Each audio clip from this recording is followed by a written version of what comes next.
My name is Vanessa and I'm the hospitality coordinator here at Valley Baptist Church, and I have been attending Valley since 2023. So at just 6 weeks old, my parents gave me up. My father had wanted a son, and clearly I wasn't that for him. I was raised by my grandparents in a religious home, but they were Catholics. And the version of God that I was taught wasn't about love. School wasn't that much better. I grew up extremely overweight, so I was constantly bullied and constantly reminded that I didn't fit in. I was this vessel that was just angry, bitter, and just became this dull, lifeless version of myself. Through the years, I tried attending a few churches, but right out the gate, I was known that I wasn't welcome.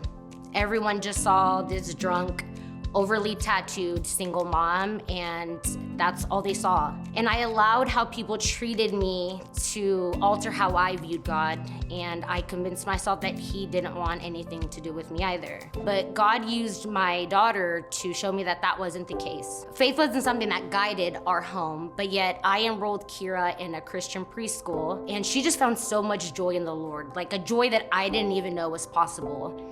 And then one day she started telling me, "Mommy, Jesus has always loved you." And that phrase just hit me hard, because obviously there was no way that she could have known that my deepest wound was always feeling unloved, but He knew. When it was time for her to go to public school, I didn't want to be the reason that she lost that joy. So eventually we ended up at Valley Baptist. And right from the very first day that I stepped on this campus, I felt welcomed, a genuine welcome. There was no whispers or side glances.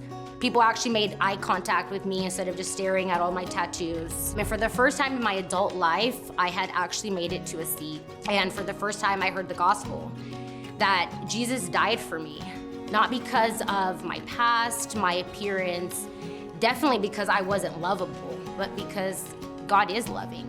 And now I walk in that truth and grace. Whenever I feel like I'm not good enough or I don't blend in with everyone else, I lean on Him for strength, and I remind myself that I was created by a God who is love, with love, for love.